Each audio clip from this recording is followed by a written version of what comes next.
할렐루야. 오늘 이 아침에 나오신 여러분들 주님의 이름으로 축복합니다. 오늘은 부활절 5번째 주일이자 4월 마지막 주일입니다. 저는 오늘 아침 사도행전 8장 26절에서 40절 말씀을 중심으로 거룩한 일치라는 제목으로 하나님 말씀을 선포하려 합니다. 사도행전에 보면 교회 역사에 있어 중요한 사건들을 소개하고 있습니다. 먼저 교회의 출발이 되는 약속하신 성령을 받게 되고, 그들 중에 베드로와 요한이 날 때부터 걷지 못한 일을 주님으로 이름으로 일으키는 사건이 있습니다. 그 다음에는 성령과 지혜가 충만한 사람이고 믿음의 비밀을 가진 자며 끝까지 믿음을 지킨 스데반이 순교하고 교회가 박해받기 시작한 사건이 나옵니다.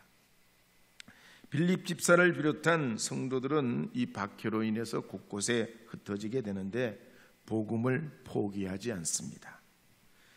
고향인 가이사랴로 내려가다가 사마리아인들에게 복음을 전했는데 귀신 들린 사람이 나음을 얻고 많은 중풍병자, 못 걷는 사람들도 일어나 버립니다. 그 지역에 주름 잡고 있던 점쟁이 마술사 시몬까지도 변화받고 여러 사람들이 회개하고 주님께로 돌아와 세례를 받게 됩니다. 오늘날도 그렇습니다. 우리가 기독교는 역설의 은혜가 있습니다.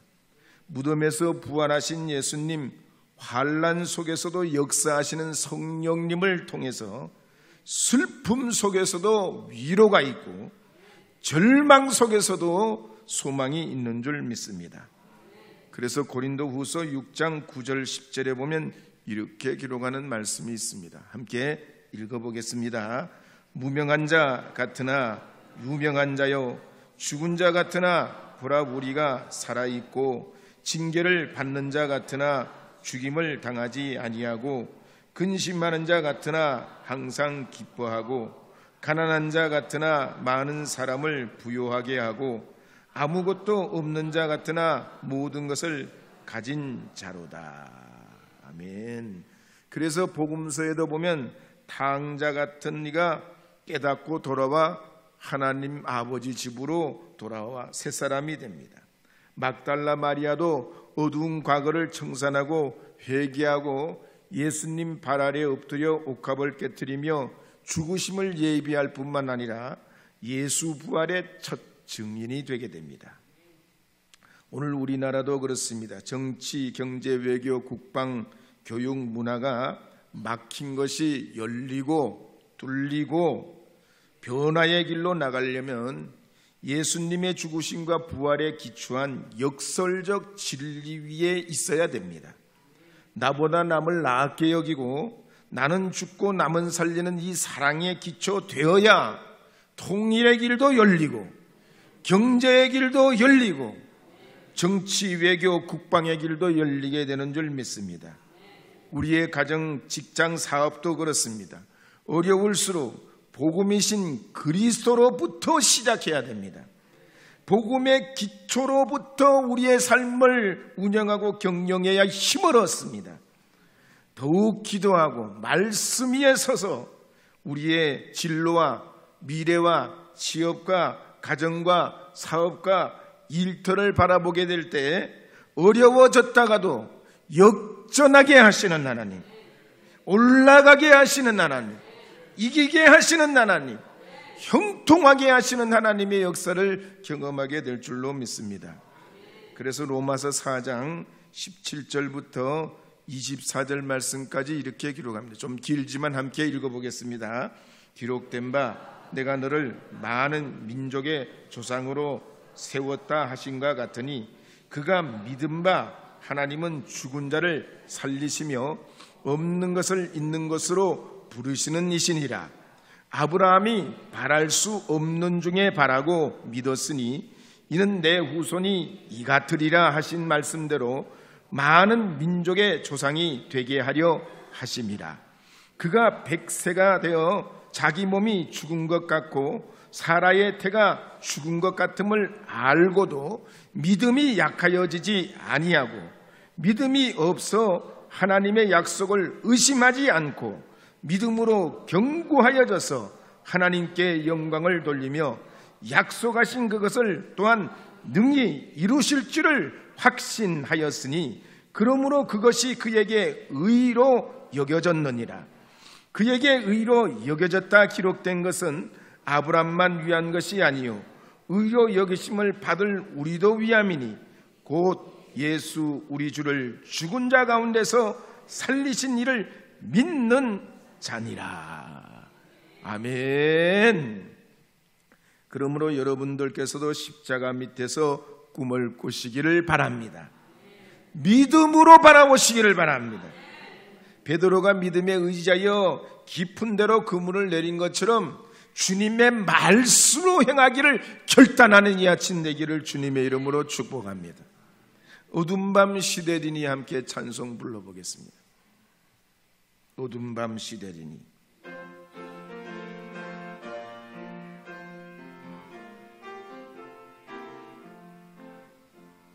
어두운 밤 시대리니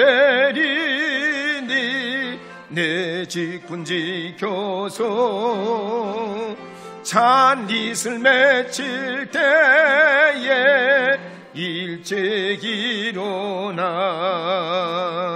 해돋는 아침부터 힘써서 일하라. 일할 수 없는 밤이 속히 오니 어두운 밤 시대리니 어두운 밤 시대리니 내 직분 지켜서 일할 때 일하면서 놀지 말아라. 낮에는 수공하나 쉴 때도 겠네. 일할 수 없는 마음이 속히 오리라. 그렇다면 하나님께서 박해가 시작됐던 이 초대교회를 어떤 방식으로 이끌어 가셨을까요? 그리고 오늘날 우리가 어려운 이 경제와 여러 가지 환경 가운데 과연 우리는 이 말씀을 통해 어떤 교훈을 얻을 수 있을까요? 사도행전 8장 26절에서 29절에 보면 이렇게 기록하는 말씀이 나옵니다. 함께 읽어보도록 하겠습니다. 주의 사자가 빌립에게 말하여 이르되 일어나서 남쪽으로 향하여 예루살렘에서 가사로 내려가는 길까지 가라 하니 그 길은 광야라. 일어나 가서 보니 에디오피아 사람 곧 에디오피아 여왕 간다게의 모든 국고를 맡은 관리인 네시가 예배하러 예루살렘에 왔다가 돌아가는데 수레를 타고 선지자 이사야의 글을 읽더라. 성령이 빌립더러 이르시되 이 수레로 가까이 나아가라 하시거늘. 먼저 주의 사자가 빌립에게 이르되 그랬습니다. 빌립 집사는 사마리아 지역을 통과하고 있을 때 하나님의 복음을 증거하고 그런 순간에 천사가 나타났습니다. 그리고 예루살렘에서 가사로 광야로 내려가라 합니다. 예루살렘을 중심으로 보면 이 빌립은 북서쪽 북쪽으로 올라가고 있었습니다. 조금만 더 올라가면 자기 고향에 도착할 그런 위치에 있습니다. 그런데 천사가 남쪽으로 내려가는 거예요. 가사로, 광야로 완전히 반대 저 이스라엘 끝단으로 내려가라는 겁니다. 사도행전 12장에도 보면 교회가 박해가 더해져서 야고보 사도가 순교한 직후에 베드로가 옥에 갇히게 됐습니다. 그때도 천사가 나타났습니다. 베드로야 일어나라. 어서 일어나라. 내 신을 신고 겉옷을 입고 따라오너라. 베드로에게 묶여있던 쇠사슬이 그 순간 풀리고 감옥에서 나가게 됩니다. 또 사도행전 27장 23절에서 25절 상반절에 보면 바울 일행이 배를 타고 로마로 갈 때 유라굴로 광풍을 만납니다. 보름 동안 폭풍 가운데 생사를 가름하기 어려운 그 순간, 그 밤에 천사가 나타납니다. 그래서 사도행전 27장 23절에서 25절에 보면 이렇게 기록합니다. 함께 읽어보겠습니다. 내가 속한 바 곧 내가 섬기는 하나님의 사자가 어젯밤에 내 곁에 서서 말하되 바울아 두려워하지 말라. 내가 가이사 앞에 서야 하겠고 또 하나님께서 너와 함께 항의하는 자를 다 내게 주셨다 하였으니 그러므로 여러분이여 안심하라.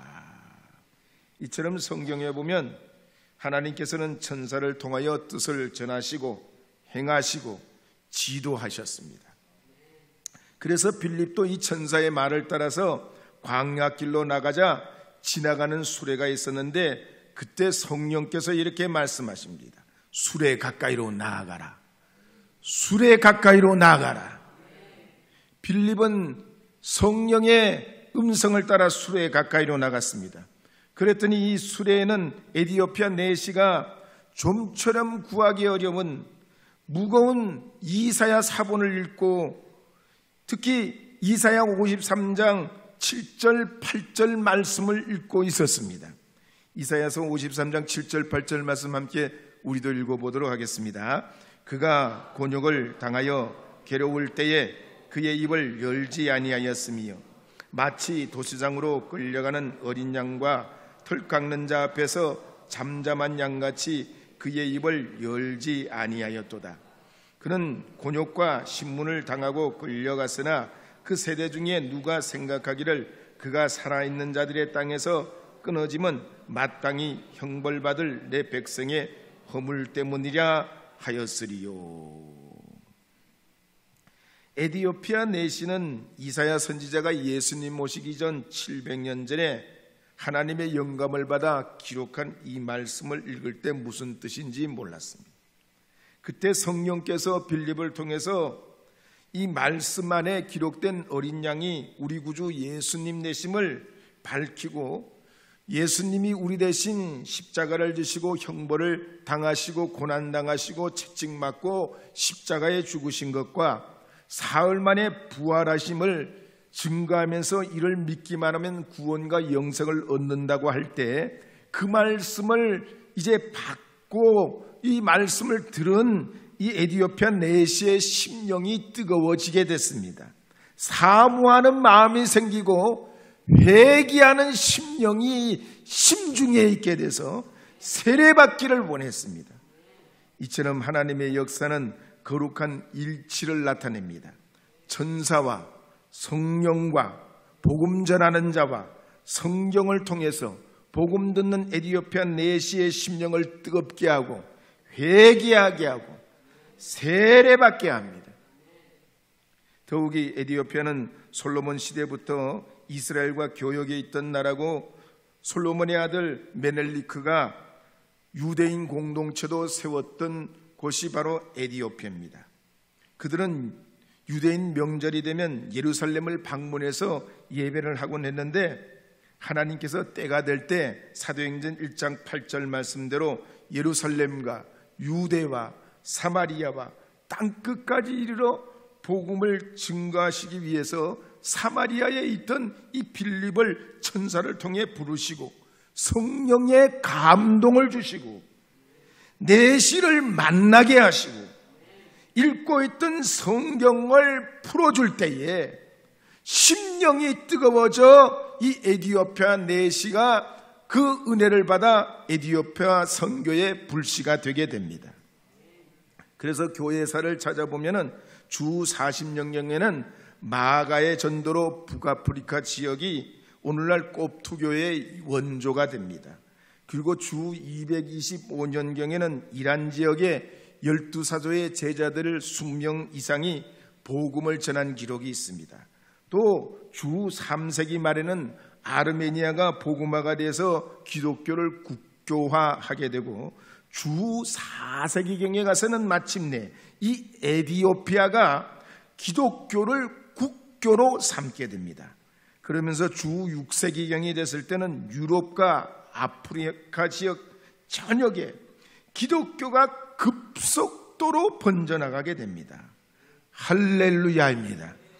하나님의 역사요, 거룩한 주님의 일치의 역사요, 구원의 은혜인 줄 믿으시기 바랍니다. 그래서 이사야서 34장 16절 말씀에 보면 이렇게 기록하는 말씀이 있습니다. 함께 읽어보겠습니다. 너희는 여호와의 책에서 찾아 읽어보라. 이것들 가운데서 빠진 것이 하나도 없고 제짝이 없는 것이 없으리니 이는 여호와의 입이 이를 명령하셨고 그의 영이 이것들을 모으셨음이니라. 아멘. 유정호 씨가 쓴 조선왕 연대기라는 책에 보면 과거 우리나라 조선시대는 도읍을 정할 때 개성과 무학과 한양 이 세 곳이 후보지였습니다. 그때 태종은 종친인 이천우와 좌정승, 오늘날 국회의장에 해당되는 조중과 대사헌, 지금 검찰총장 정도 되는 대사헌 김희선과 또 지신사인 왕명의 출납을 담당하는 비서실, 그러니까 우리 비서실장 정도 되는 박성명과 사관인, 나라의 기록을 담당하는 사관인 조휴를 데리고 종묘로 들어가서 동전을 던져 점을 쳤습니다. 도읍을 정하는데 동전을 던져서 점을 쳤다니까. 그리고 나와서 문무백관 앞에 한양이 도읍이다, 그렇게 결정을 했어요. 참말로. 또 현종 12년에 현종실록에 보면 경상도에서는 9만 명이 굶어 죽습니다. 전라도에서는 전염병으로 1,700여 명이 죽었고 굶주리는 백성이 13만 3천여 명이라고 그랬습니다. 경기도에도 4만 5천 명이 굶어 죽음에 이르게 되고 전염병으로 80명이 죽었다고 보고합니다. 그리고 1670년 8월에는 황해도에 소가 1만 6천 마리가 죽고 9월에는 8,400마리가 죽었어요. 소는요, 지금 우리는 소를 잡아먹어서 식용으로 먹지만 이때는 소가 일꾼이요, 농사의 가장 큰 보물이요. 그런데 소가 말이죠, 병으로 이렇게 하여튼 황해도에서 1만 6천 마리가 죽고 또 9월에는 8천여 마리가 죽고 경기도에서는 3,500마리가 죽고 그해 10월에는 또 1,800마리가 죽고 11월에는 황해도에서 2,300마리가 또 죽어요. 그런데다가 메뚜기 일종인 황충이 수천만 마리가 나타나가지고 곡식을 다 먹어치우는 거예요. 먹을 게 없어가지고 도토리 열매라도 주워 먹으려고 그러는데 이것도 없어요. 그래서 승정원은 나라의 비서실 아닙니까? 승정원에서 보고받기는 충청도의 깊은 산골에서 한 여자가 5살 난 딸과 3살 난 아들을 죽여서 먹었다 하는 보고를 받습니다. 지 새끼를 잡아먹을 정도로 그렇게 가난했던 나라예요.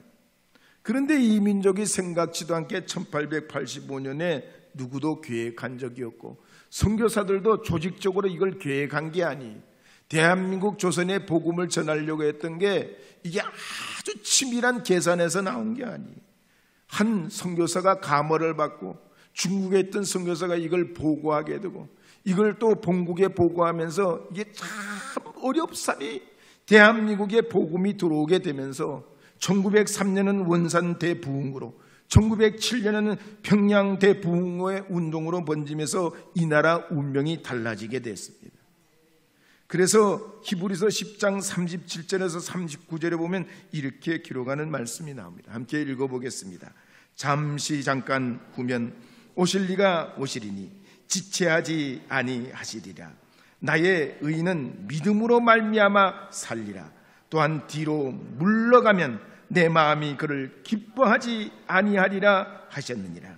우리는 뒤로 물러가 멸망할 자가 아니요 오직 영혼을 구원함에 이르는 믿음을 가진 자니라.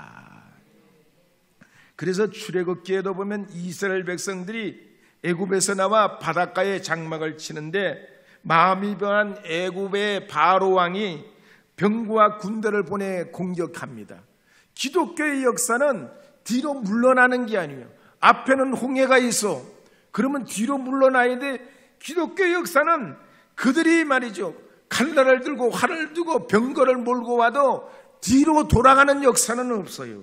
이들이 어려운 처지에 놓였지만 절망탄식, 원망과 두려움이 그들을 삼켜버릴 것 같고 이제는 끝장날 것 같고 이제는 아무것도 안 될 것 같고 마지막 죽음이 종착역 같지만 모세는 믿음을 선택합니다. 하나님 말씀을 바라봅니다. 그 능력에 의지해서 홍해를 향하여 지팡이를 들 때에 바다가 갈라지고 그들은 건너가게 됐습니다. 미국의 록펠러도 사업 부도가 나서 정신병이 걸릴 때 어찌할 수가 없었습니다. 그럴 때 어떡합니까? 하나님이 방법이, 하나님만이 길이요, 하나님 앞에 회개할 때 그의 믿음이 일어나게 되고 재기할 수 있게 됩니다. 오늘 본문의 빌립 지사도 그랬습니다. 박해 시기에 낙항에서 농사도 짓고 가족을 잘 돌보고 어쩌면 그렇게 은둔해서 살아가야 되는데 이 빌립이 그러질 않습니다. 성령의 감동을 따라 복음을 전합니다. 그럴 때 사마리아의 기적이 나타나고 천사는 에티오피아 네시를 만나라고 명령했고 성령께서는 이 네시의 수레에 가까이 다가가도록 음성을 들려주셨습니다. 그리고 빌립이 그 음성에 순종해서 수레에 다가서게 될 때 이사야의 말씀을 읽고 있는 네시를 발견하게 됐습니다. 그러므로 우리는 어려울수록 더 기도해야 됩니다. 힘들수록 감사해야 됩니다. 이것이 성경이 말씀하는 바요, 우리에게 가르치는 거룩한 일치의 삶을 살아가는 하나님의 자녀들의 삶의 습관입니다. 그러므로 오늘 이 아침에 나오신 여러분들께서도 하나님 앞에 더욱 감사, 더욱 기도, 더 말씀에 귀착하시기를 주님의 이름으로 축복합니다. 어려우면 어려울수록 더 단단히 우리 주님 붙잡고 믿음으로 나가시는 여러분 되게 될 때 길을 열어주시고 우리의 힘이 되시고 권세가 되신 주님께서 여러분과 함께 하실 줄 믿습니다. 나 이제 주님의 새 생명, 나 이제 주님의 436장입니다. 부르겠습니다. 나 이제.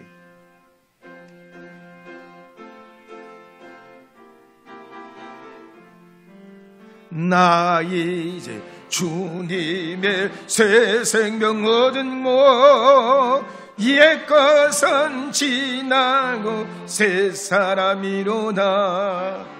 그 생명 내 맘에 강같이 흐르고 그 사랑 내게서 해같이 빛난다. 영생을 누리며 주 안에 살리라. 오늘도 내일도 주 함께 살리라. 영생을 누리며 주 안에 살리라. 오늘도 내일도 주 함께 살리라. 정신과 전문인 이무석 박사가 사람에게는 두 가지 피곤이 있다고 그랬습니다. 첫째는 건강한 피곤입니다. 이 피곤은 일을 열심히 할 때 느끼는 피곤인데 이런 피곤은 한숨 자고 나면 거뜬하게 풀립니다. 그런데 두 번째 피곤, 이 짝퉁 피곤은 그렇지 않습니다. 짝퉁 피곤은 늘 피곤하게 만듭니다. 쉬어도 무기력하고 자신감이 떨어지게 되고 살맛도 나지 않고 입맛도 없어지고 깊이 잠들 수 없게 만듭니다. 이런 짝퉁 피곤에 빠지면 정신적 에너지, 영적 에너지를 보충해 주지 않으면 아무리 쉬어도 좋은 보약을 먹어도 피곤이 풀리지 않습니다. 오히려 그러면 그럴수록 인생 본전이 생각나고 허무한 생각이 들고 억울한 마음이 들게 돼 있습니다. 그런데 오늘날 우리 사회가 이런 짝퉁 피곤에 노출되어 있습니다. 그러기에 우리의 영이신 아버지, 나의 하나님, 우리의 생명 되시는 예수님, 성령의 그 음성 듣고 회복돼야지 우리의 심령이 살고 만족이 생겨나고 내 안에 하나님 주시는 거룩한 기쁨으로 충만하게 됩니다. 탈무드 이야기에 보면 옛날에 여우 한 마리가 포도밭 주위를 맴돌다가 어떻게든지 포도원에 들어가려고 애를 씁니다. 그런데 울타리가 너무 촘촘해서 들어갈 수 없습니다. 그래서 이 꽤 많은 여우가 3일을 단식합니다. 몸이 홀쭉해졌습니다. 포도밭으로 쏙 들어갔습니다. 거기서 포도를 실컷 먹고 이제 밖으로 나오려고 했는데 몸이 그동안 너무 뚱뚱해진 거야. 나올 수가 없어요. 그래서 다시 3일을 굶었다는 거 아니에요. 그랬더니 쉽게 나오더라는 겁니다. 이걸 두고 하는 말이 하나 많아. 하나 많아요. 농사도 그렇고 사업도 그렇고 공부도 그렇고 우리의 살아가는 삶도 하나마나가 될 때 있어요. 우리 그래서 하나마나가 되지 않으려면 어떻게 해야 됩니까? 복음이신 예수님 안에 거하며 나아갈 때 거룩한 힘이 생깁니다. 성경의 로마서, 고린도 전후서, 갈라디아서, 에베소서, 빌립보서, 골로새서, 데살로니가 전후서, 디모데 전후서, 빌레몬서 이런 바울 서신이 끊임없이 반복해서 하는 말, 베드로 전후서, 요한 1, 2, 3서, 유다서, 제자들이 사도들이 쓴 이 서신에서 계속해서 하시는 말씀이 뭐냐면 예수 안에라는 말이에요. 예수 그리스도 안에라는 거예요. 어떻게든지 예수님 안에 있어야 된다는 거예요. 왜냐하면 이 예수님 안에는 결코 정죄함이 없고 예수님 안에는 죄와 사망의 법에서 해방되는 복음의 은혜가 있고 예수 안에는 그 어떤 것도 우리를 갈라놓을 수 없고 죽을 몸도 살리시고 병든 자, 갇힌 자, 눌린 자를 자유케 하는 구원이 있기 때문입니다. 그러므로 여러분, 예수님 안에 오늘도 이 예배 가운데 나오신 여러분은 하나님의 은혜로 성공하게 되는 줄 믿으시기 바랍니다. 그래서 감옥에 갇혔던 바울은 디모데후서 1장 8절에서 이렇게 증거하는 내용이 나옵니다. 함께 읽겠습니다. 그러므로 내가 우리 주의 증거와 또는 주를 위하여 갇힌 자 된 나를 부끄러워 말고 오직 하나님의 능력을 쫓아 복음과 함께 고난을 받으라. 감옥에 갇혀 있지만 고난을 두려워하지 말라고 말할 수 있어요. 빌립보서 4장 4절에 보면 이렇게 또 기록한 말씀이 있습니다. 함께 읽어보겠습니다. 주 안에서 항상 기뻐하라. 내가 다시 말하노니 기뻐하라. 너희 관용을 모든 사람에게 알게 하라. 주께서 가까우시느니라. 아무것도 염려하지 말고 다만 모든 일에 기도와 간구로 너희 구할 것을 감사함으로 하나님께 아뢰라. 그리하면 모든 지각에 뛰어난 하나님의 평강이 그리스도 예수 안에서 너희 마음과 생각을 지키시리라. 아멘. 어떤 남자가 자기가 마음에 드는 여자에게 청혼을 냈습니다.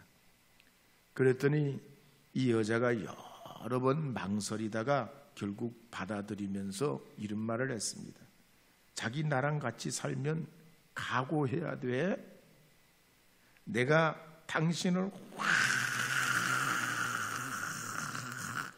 아멘을 안 하시네. 뜯어 고칠 거야. 여러분, 신부의 말대로 신랑이 자기 마음에 들기에 뜯어 고쳐집니까? 고쳐져요? 여러분 고쳐내셨어요? 부부라는 건 상대를 뜯어고치며 사는 게 아니라 받아주는 거예요. 품어주는 거예요. 사랑해주고 존중해주는 거예요. 예수님 안에 있는 것도 그렇습니다. 우리가 주님의 말씀 따라가고 주님의 그 말씀에 의지하여 기도하고 하나님의 거룩한 일체를 이루어가게 할 때에 우리가 주님 앞에 부족하지만 주님이 우리를 용납해 주심으로 말미암아 우리 마음의 짐이 풀리고 평안이 오게 되고 삶의 열매가 열려져서 하나하나씩 은혜를 따라 거룩한 일체의 삶으로 나가게 되는 것입니다. 세계적으로 유명한 미국 철학자이고 프린스턴 대학 철학 교수인 리처드 로티가 쓴 우연성 아이러니 연대라는 책에 보면 이런 말이 있습니다. 유럽 문화에서 볼 때는 개인의 생각과 권리 이걸 하나로 만든다, 하나가 되게 한다. 이건 굉장히 어불성설이라는 거예요. 사람이 다 개성이 다 다른데 자꾸 하나로 두드러 뭉치려면 도드라진 사람들은 계속해서 얻어맞는다는 거예요. 그러면 그 사람 개성도 없어지고 그 사람 탤런트도 없어지고 그래서 다 똑같은 찍어낸 공장에서 나온 제품같이 사람들이 그렇게 된다는 얘기예요. 그래서 그분이 하는 얘기가 뭐냐면 그냥 놔두라는 거예요. 그냥 냅둬. 내가 사는 대로 그냥 냅둬. 그게 그 사람 위하는 거라는 거예요. 근데 오늘 이 빌립 사역에 보면 성령의 역사를 보면 주님이 이 빌립을 가만히 놔두질 않네요.